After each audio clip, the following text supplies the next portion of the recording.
Welcome to Counseling Conversations with Lone Star College Online, where we are dedicated to giving students the tools they need to maximize their potential and reach their goals. When students feel their best, they do their best. So let's talk. I'm Tamara Herod. Today, we're going to be talking about exercise and how it improves mental health. We all know how exercise improves us physically, but it also helps improve our mental health as well. People who exercise regularly have much lower rates of mental health issues like depression and anxiety. So today I'm here with Tim Mousel, one of our physical education professors who's an expert on the topic. Thank you for joining me today, Tim. Thank you. It's a pleasure to be here. Before we get started discussing exercise and mental health, tell me about yourself and your journey to where you are now. In terms of fitness and exercise, my journey started when I was 12. I became extremely interested in martial arts. So as part of that, fitness was a very important factor. So I just started reading a lot of books about fitness and health and nutrition, became totally immersed in it. Then when I got to college, I majored in physical education and coaching, and then went to graduate school for a master's degree in exercise science. So it's been a huge part of my life, and I do thank exercise and really martial arts as well for really giving me the discipline and the stress relief to make it through all that to get to the point where I'm at now. Well, that's awesome. That's quite the journey. It sounds like you've been immersed in physical health and exercise for basically your entire life. So you probably know this firsthand. Why does exercise make us feel better mentally? When you exercise, endorphins are released, and that just helps relieve stress. It makes you feel better. And when you're stressed and tense, your muscles are tight, and that tightness can create headaches, all kinds of other health problems. Stress is a silent killer, maybe sometimes not so silent, but it can create diseases and all types of problems with your body. And by exercising, when you contract your muscles, the opposite of a contraction is relaxation. So when you contract, the muscles relax, you're exerting yourself. And while you're exercising, a lot of times, if you're really focused on it, your bad thoughts, your problems, they just fade away because you're so focused on the workout itself. And it's a nice escape. It's a nice break from problems of everyday life. That's awesome. I also know that it boosts concentration. It helps you sleep better. It can be an escape from your negative thoughts or frustration. Some things that I know have worked for me as well. How much exercise do you need to give yourself a mental health boost? So that's probably dependent upon the person, but some different guidelines that I'll share is number one, if you're sitting at a desk all day, you need to make sure you're up for at least 4 minutes every hour, and that will actually expand your lifespan. So 4 minutes every hour of walking or activity. But in addition to that, if you want to improve your cardiovascular fitness, the recommendation is 150 minutes of moderate exercise per week. Now, for stress relief and mental health, that can be much less. If you go outside and take a walk around the block, it has amazing capabilities of relaxing you and just really making you come back refreshed and feeling much better. Yeah, and that's totally doable for everyone. I feel like with just a little bit of time management, you can fit that amount of exercise into your daily routine for sure. So, what does the research say about the mental health benefits of exercising outdoors? It's just being outside with nature and the outdoors just improves mood. It reduces anxiety. It really gives your mind a break from the everyday problems that you're faced with when you're maybe laying in bed or laying on the couch and feeling sad and depressed. Just getting outside and seeing some life can have a very good mental boost. I know for myself during COVID lockdown, I was in my house by myself, and it was not easy for me, as I know it was not for a lot of other people.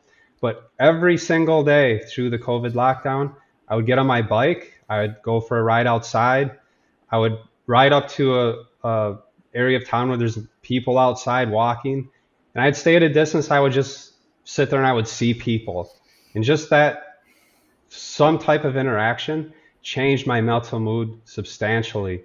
And it really did make a huge difference on my mental capabilities and my mood. Just by getting outside with that exercise, seeing people, seeing life around me, it can make a big difference. Absolutely. I totally agree. We did a lot of family bike rides during that time as well.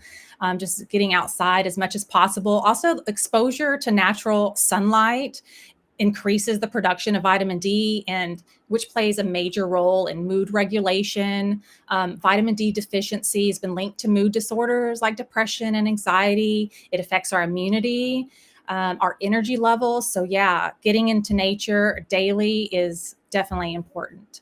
So, how do you suggest people get started with exercise? Slowly. What happens a lot of times is people are so excited, I'm going to work out, I'm going to go on a diet, I'm going to change my lifestyle. And they're gung ho, which is fantastic. So what happens is they go and they work out and they push themselves too hard, they do too much. The next day, they're hating life because their legs don't want to move, they're so sore. The number one reason people stop exercising is they perceive it to be too difficult. And it's that perception that stops people from going to the next step. So, my best advice and most important advice is if you want to make a lifestyle change in terms of fitness, health, or nutrition, start slowly. With exercise, do a little bit. Say you've not done anything for years, work out for 5 minutes. That's a fantastic start. The idea is to create a habit. If you can schedule time to do your workout, say every 3 o'clock, I'm going to do this, this, and this. Have a very specific plan with very specific goals, and your chance of success is increased. Now, with that plan, start with 5 minutes, eventually go to 10 minutes, go to 15 minutes, and build up to 20 to 30-minute workout. If you don't have time, see people say, I don't have 30 minutes free in the day. Well, good news is that research shows if you do 10 minutes 3 times a day, you get nearly the same results if you did 30 continuous minutes. So do you have 10 minutes free in your day? I think the answer is yes. Most people can spare 10 minutes interspersed throughout the day. So again, start very slowly and don't try to do everything all at once. Same thing for nutrition changes. If I had a personal training client once, she came in and said, I need to lose weight. I want to do this with my health. I looked at what she was eating because I made her do a food log. And she was eating 20 Hershey nuggets every day. And so if I would have said to her, don't eat Hershey nuggets, they're not healthy for you, she would have failed. So instead I said to her, instead of 20, do you think you could eat 18? Oh yeah, sure, I can eat 18. And then a couple weeks later, do you think you could drop that 18 down to 15? Yeah, that'd be no problem. So then she's eating 15. We took that strategy until she was down to eating 1 Hershey nugget per day, which is perfectly fine. And she didn't even miss it because it was such a gradual, slow change. So everything in moderation, start slowly. And when people ask me, how long will it take me to lose 20 pounds? I will often say, how long did it take you to gain 20 pounds? People want instant gratification. You have to be patient and make your changes as a lifelong change. If you look at the gyms are packed in January. The first week of January, they're packed because of all the New Year's resolutions. By the end of January, beginning of February, especially into March, it's ghost town. All those resolutions get dissolved because people go in so gung ho. They work so hard, they burn themselves out, and they decide, this is so painful and so difficult, I'm not going to do it. Mhm. So again, I just can't stress enough to take baby steps. I like that idea. Start slowly, increase from there, and celebrate the small wins along the way, right? I think that's great. So, what advice do you have for staying motivated to keep exercising regularly? Look in the mirror and ask yourself the question, why? Why do I want to exercise? Take that answer and put it into a goal, a SMART goal. And when you have very specific goals, if you say, I'm going to lose 5 pounds so that I can feel better and so I can improve my health. And the way I will do this is I will lift weights 3 days a week, every other day, and I will do 15 minutes of walking per day. at 3 p.m. Well, you look at your clock, it's 3 p.m. Oh, it's time to go walk because I want to achieve my goal. Another way to improve exercise adherence is to track progress. If you don't know where you've been, it's kind of hard to get to where you want to go. So keep track with an activity tracker or just write down your workouts so that you can visually see that there's progress, and that can be motivating. Also, have a support system. Not everybody can afford a personal trainer because that is a fantastic support system. But if you have a friend, coworker that can participate with you, get a workout buddy, that is extremely motivating and helps keep you on track. And then also, you have to find something you enjoy. If I tell you the best way to lose weight is to go swimming, but you don't know how to swim, you will fail. So choose activities that you enjoy, and that will also help your adherence to exercise. Yes, and variety is key, and finding activities you can do with friends. And to just recap, you said create SMART goals, track those goals, incorporate activities with friends, have a support group. I think those are all wonderful, wonderful tips. Thank you for that. So, what are some simple ways to incorporate more movement into your daily routine? So incorporating movement into your daily routine is, like I said, every hour, get up and walk around for at least 4 minutes. When you have the option, choose stairs over the elevator. When I was going to graduate school, I was working part-time at a gym. And my first day there, I see in the gym, they have steps that go up to the second floor. On the first floor was all weights. On the second floor was all cardio equipment. And next to the staircase was an elevator. And every day I would see people stand at that elevator, push the button, wait for a minute, get on the elevator and go upstairs. I thought that's really weird that there's people stand there for so long. So just out of curiosity, I waited till they got in the elevator. I ran up the steps because I wanted to see what they do when they get out of the elevator. They would get out of the elevator, they would walk over to the Stairmaster, and they would do stepping exercise. I'm baffled. I'm like, why would you not take the steps to go do your step workout, but instead you stand there wasting your time waiting for an elevator?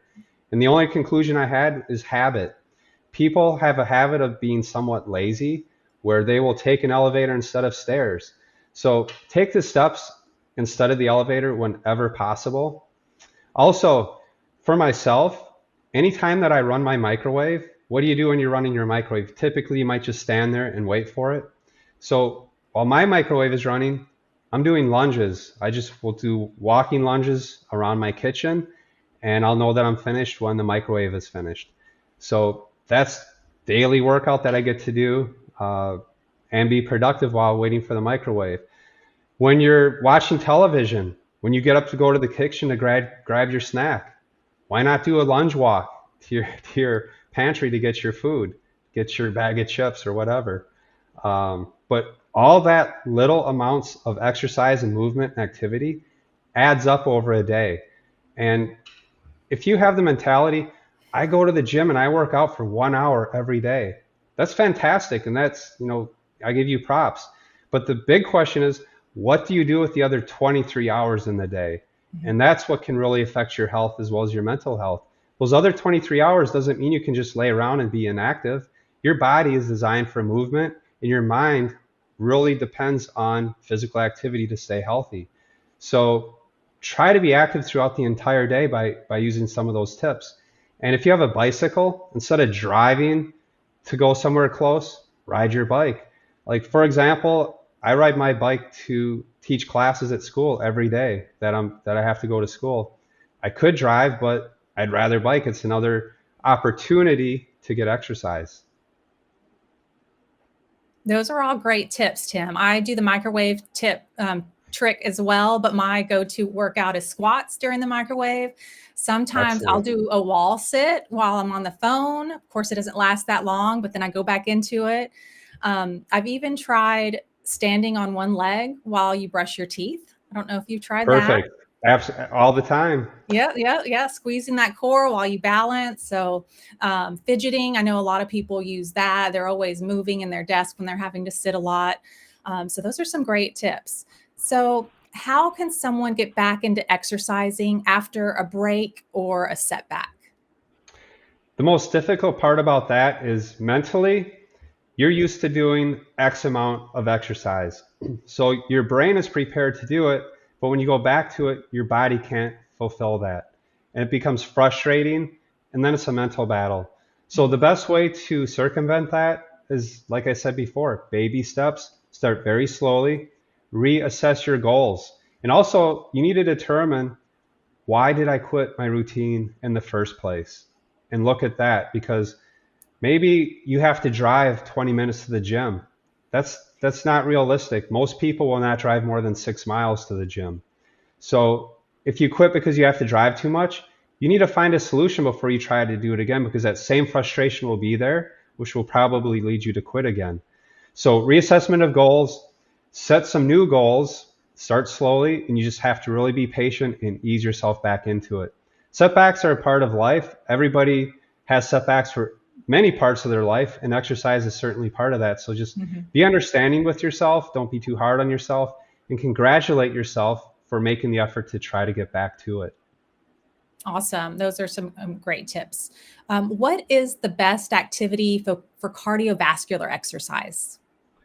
Good question. So I do get asked that question a lot, and some people might answer the best cardio exercise is swimming. Others will say running, others will say biking. And my answer is, which one will you do? Mhm. Whichever exercise that you will maintain on at least a few times a week, that's the best exercise.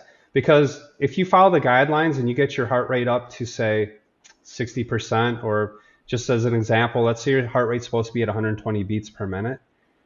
If you're doing 20 minutes and your heart rate is 120 beats per minute, does your heart know the difference between swimming, biking, running, dancing, or whatever? No, it does not. Your heart is beating at that rate for that amount of time, which means you're getting a good cardiovascular workout.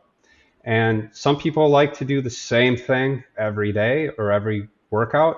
Other people like cross training, where you choose different activities and different things. And the type of exercises I like the best are exercises in which I'm not exercising. For example, I was recently hiking, and it was beautiful scenery. It was challenging hills and climbing. It was fun. And I did it for 2 hours, and I was really sore the next day. It was a really good workout. I was tired, but it didn't feel like a workout because mentally I was enjoying it. And when I do my martial art workouts, 2 hours fly by and I'm having so much fun. It doesn't feel like a workout, but it was extremely strenuous. So find something that you have a passion about or something that you enjoy. Make that your best cardiovascular exercise. Awesome. Awesome. Yeah. So get outside, find some workouts that you love, have fun doing it, get some friends involved. Thank you so much, Tim, for discussing this important topic with me today. Is there anything else that you would like to share with us? I would just like to stress the importance of exercise, because, especially for college age students, sometimes you may not understand or realize the impact it has on your future life. Mhm. And decisions that you make now impact your happiness later in your life. What you eat, how much activity you do, it will all come back to pay you back in the future. And by pay you back, that's either a positive or a negative thing, depending on how you start treating yourself right now. And one example, when I was in college, I was a physical education major. And on my dorm floor, all of us on the floor would go to the meal center 3 times a day, and we would have an eating competition. Who could eat the most at the buffet? And I would stack up 7 plates of chicken fried steak and french fries and pizza. And I would do that every meal every day. And I was extremely active as a physical education major. I was young. I thought, I can eat whatever I want. I'm not overweight. I got my cholesterol checked at the doctor's. It was 195. 200 is high cholesterol. I thought, how can I be 195? I'm young and I'm in shape. But it was a good lesson to me. So instead of eating 7 plates of fried food, for a little while I cut back to 3 plates of fried food. 3 months later, I got my cholesterol checked and it dropped to 135. So that really illustrates to me the importance of, no matter what your age, you have to eat healthy, you have to exercise, because diseases do happen when you don't do those things. And I would rather have the hardship sometimes of having to exercise versus the hardship of being in a hospital bed with a heart disease or other physical ailments. Absolutely. So yeah, my encouragement is just get out there and do something. Any movement is better than no movement. Absolutely. Totally agree with you, Tim. I think our students will find this information very valuable, and I really appreciate your time and your expertise today. Thank you for having me. I appreciate it. Absolutely. So that wraps it up for us today. If you would like to discuss this topic or other topics, make a counseling appointment and let's talk.